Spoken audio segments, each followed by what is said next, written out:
Hello everyone. NIOS DElEd को लेकर के एक लेटर वायरल हो रहा है जिसके बारे में आप लोग बार बार क्वेश्चन पूछ रहे हो और साथ ही साथ एनआईओएस डीएलएड का अभी क्या अपडेट है उसके बारे में क्वेश्चंस आप लोग के आ रहे हैं। उन सभी का आंसर आपको इसी वीडियो में जो है मिलने वाला है।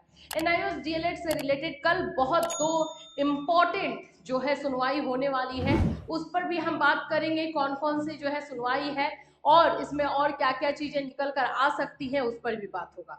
तो फ्रेंड्स, चैनल पर पहली बार विजिट कर रहे हो तो चैनल को सब्सक्राइब कर लेना, बेल आइकन को हिट कर देना जिससे एनआईओएस डीएलएड से रिलेटेड जब भी अपडेट दिया जाए इमीडिएटली आप तक पहुंचे। तो जैसे कि आप देख ही रहे हो थंबनेल की, कल जो है एनआईओएस डीएलएड पे दो इंपॉर्टेंट सुनवाई है और ये एक लेटर वायरल हो रहा है जिसके बारे में आप लोग जो है मैसेज कर रहे हो, पूछ रहे हो कि ये क्या है। देखो, ये एक्चुअली में गैजेट को लेकर के चीजें बोली गई हैं, गैजेट को लेकर के ही बात हो रहा है, लेकिन एनसीटी जिस तरह से जो चीजें कर रही है उसके ऊपर क्वेश्चन मार्क लगाया जा रहा है। आप अगर यहाँ पे ध्यान से पढ़ोगे तो आपको ये चीजें समझ में आएगी।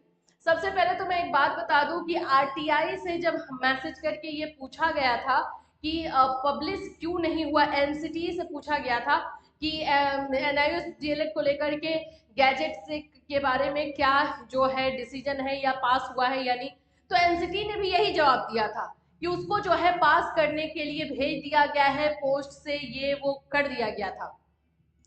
यहाँ पर जो आपको ये चीजें दिख रही है, primary teachers eligibility criteria regulated by the NCT and published in gazette of India part 3 and section 4, ये क्या है पहले समझ लो। पहले तो मैं आपको यहाँ पे बताऊं कि ये चीजें क्या है। यहाँ पर है सेवा में चेयरपर्सन श्री योगेश सिंह, राष्ट्रीय अध्यापक शिक्षा परिषद। राष्ट्रीय अध्यापक शिक्षा परिषद द्वारा एनआईओएस डीएलएड की मान्यता पत्र दिनांक 22/9/2017 को भारत सरकार के राजपत्र भाग 3 अनुभाग 4 में प्रकाशित किए जाने के संदर्भ में कि जो गैजेट है एनआईओएस डीएलएड को जो स्वीकृति मिली थी, जो रिकॉग्निशन लेटर दिया गया था 22 सितंबर 2017 को, उसको गैजेट में शामिल किया जाए। भाग यहाँ पर आप देखोगे 3 और अनुभाग 4 के अकॉर्डिंग, जो पार्ट 3 और सेक्शन 4 के अकॉर्डिंग वो बोला गया है कि उसमें शामिल किया जाए। पहले तो ये समझो कि ये क्या है। ये है आप लोगों का जो मिनिमम क्वालिफिकेशन है जो टीचर्स के लिए जो प्राइमरी में पढ़ा सकते हैं, उसमें मिनिमम क्वालिफिकेशन की बात कही गई है कि जो प्राइमरी में पढ़ाने वाले जो है जो टीचर होंगे उनकी क्वालिफिकेशन क्या होनी चाहिए। तो एनआईओएस डीएलएड के गैजेट को हम इसी में यानी कि पार्ट 3 सेक्शन 4, पार्ट 3 और सेक्शन 4 में ही हम शामिल करवाना चाहते हैं, क्योंकि इसमें ही शामिल होगा तभी जाकर के एनआईओएस डीएलएड एलिजिबल कहलाएगा। ये जो है एनआईओएस डीएलएड का को लेकर के जो है गैजेट में यहाँ पर शामिल करवाना जरूरी है। तो इसके लिए जो है मांग की गई है। इसमें बोला गया है कि महोदय आपसे विनम्र अनुरोध है कि के साथ अनुग्रह करना चाहूंगा कि एनसीटी के मान्यता देने पर राष्ट्रीय मतलब एनआईएस द्वारा 14 लाख शिक्षकों को प्रशिक्षित करने के लिए ये जब चीजें हुई, ठीक है, प्रकाशित न होने के कारण, गैजेट जो है नहीं निकाले जाने के कारण आज 14 लाख जो शिक्षक है उनकी जिंदगी बर्बाद होने के कगार पर है। तो कृपया करके इसको पब्लिश किया जाए। तो यहाँ पे लिखा गया to be publish in gazette of India part 3 और सेक्शन 4, लेकिन आज तक इसको उपरोक्त राजपत्र में प्रकाशित नहीं किया गया है। करंट स्टेटस में आपको यही शो हो रहा है, लेकिन प्रकाशित नहीं हुआ है, पब्लिश नहीं किया गया है, ये बात है। इसका ये मतलब नहीं है कि एनसीटी ने जो है गैजेट में पास करवा दिया है। ये जो लोग भी इस तरह का जो है र्यूमर और अफवाह फैला रहे हैं वो गलत कर रहे हैं। हम मांग कर रहे हैं कि एनआईओएस डीएलएड को जो है गैजेट में यहाँ पर शामिल करवाए, ये हम मांग कर रहे हैं, लेकिन ये किया नहीं गया है। आप ध्यान से पढ़िए, लेकिन आज तक इसको उपरोक्त राजपत्र में प्रकाशित नहीं किया गया, जिसके कारण 14 लाख शिक्षकों की योग्यता पर प्रश्न चिन्ह लग गया है। आप सभी से अनुरोध है कि एनआईओएस डीएलएड की मान्यता को भारत सरकार के राजपत्र में शामिल करने का कष्ट करें। सभी 14 लाख शिक्षक जीवन भर आपके आभारी रहेंगे। तो यहाँ पर जो है एनआईओएस डीएलएड को लेकर के इस गैजेट में शामिल करवाने की मांग की जा रही है, बट अभी मांग स्वीकार नहीं किया गया है। वो है। तो ये इसका ये मतलब नहीं है कि गैजेट निकल गया है, ये जो रूमर है इस पे ध्यान ना दिया जाए। मांग ये हो रही है, हम सब मांग कर रहे हैं, आप एनआईएस डीएलएड के हर एक अभ्यर्थी ये मांग कर रहा है कि हमें जो है गैजेट में मान्यता दिलाई जाए, इसको और शामिल किया जाए।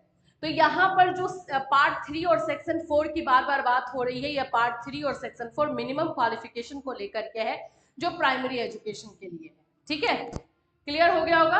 अब चलिए, तो जो अभी हमारे अपडेट है, जो दो केसेस होने वाले हैं, केशव दास का केस जो कि सुप्रीम कोर्ट में है, जिसकी सुनवाई कल, और ये वेस्ट बंगाल की तरफ से किया गया है, एक ये सुनवाई कल होने वाली है। और दूसरा वो केस जो कि सबसे ज्यादा इंपॉर्टेंट है, इलाहाबाद हाई कोर्ट का केस है। देखिए प्लीज, आप सभी से हम सब भी रिक्वेस्ट कर रहे हैं, क्योंकि हम इतने दिन से एनआईएस डीएलएड के हर एक बच्चे के साथ जुड़ चुके हैं, उनके इमोशंस के साथ जुड़े हुए हैं। वो जब हमें रात में कॉल करके पूछते हैं कि मैम कुछ हुआ, खाना खाने बैठते हैं तो वो एक बार कॉल कर लेते हैं कि आज मैम कुछ अच्छा न्यूज सुना देंगी, आज कुछ अच्छा बता देंगी, तो हमें भी बहुत बुरा लगता है। तो ऐसी चीजें के लिए इस इलाहाबाद हाई कोर्ट, जिसमें कि गैजेट पर बात हो रही है, इस पर आप लोग ध्यान दीजिए कि इस गैजेट को पास करवाया जाए, ऑर्डर निकाला जाए कि एनआईएस डीएलएड को लेकर के अभी तक गैजेट क्यों नहीं निकाला गया है। पब्लिकेशन डिपार्टमेंट को वहां पे खड़ा किया गया है, वहां पे एनसीटी को खड़ा किया गया है, वो लोग क्लियर होकर के जो है क्वेश्चन का आंसर देंगे। तो इसलिए ये केस इंपॉर्टेंट है, और अगर यहाँ से कुछ पॉजिटिव रिस्पॉन्स निकल कर आया तो जो हमारा सुप्रीम कोर्ट का केस है वो ऑटोमेटिक स्ट्रॉन्ग हो जाता है। ठीक है, दूसरा ये है केशव दास वाला केस, इसमें भी बहुत सारी चीजें जो है कंफ्यूजन में है। कल जब ये इसकी सुनवाई होगी, जो अपडेट होगा वो मैं आपको जरूर बताऊंगी। मैं गलत इन्फॉर्मेशन आपको बिल्कुल भी नहीं देना चाहूंगी। केशव दास वाला केस वेस्ट बंगाल से है, जो कि सुप्रीम कोर्ट में है। इसमें क्या क्या चीजें होंगी वो भी हम बात करेंगे। इम्पैक्ट को लेकर के हर कोई कंफ्यूज है कि इसका एनआईएस डीएलएड के बाकी जगहों पे इम्पैक्ट आएगा कि नहीं आएगा, तो आएगा ही, ऐसा हो ही नहीं सकता है। सुप्रीम कोर्ट से अगर कुछ इस तरह का डिसीजन आएगा तो आ सकता है, लेकिन अभी क्या क्या चीजें होंगी वो हमें कल कोर्ट रूम में ही पता चलेगा। तो इन दोनों से रिलेटेड जो भी अपडेट होगा डेफिनेटली हम आपको अपने चैनल के माध्यम से इन्फॉर्म करेंगे। Till then take care everyone.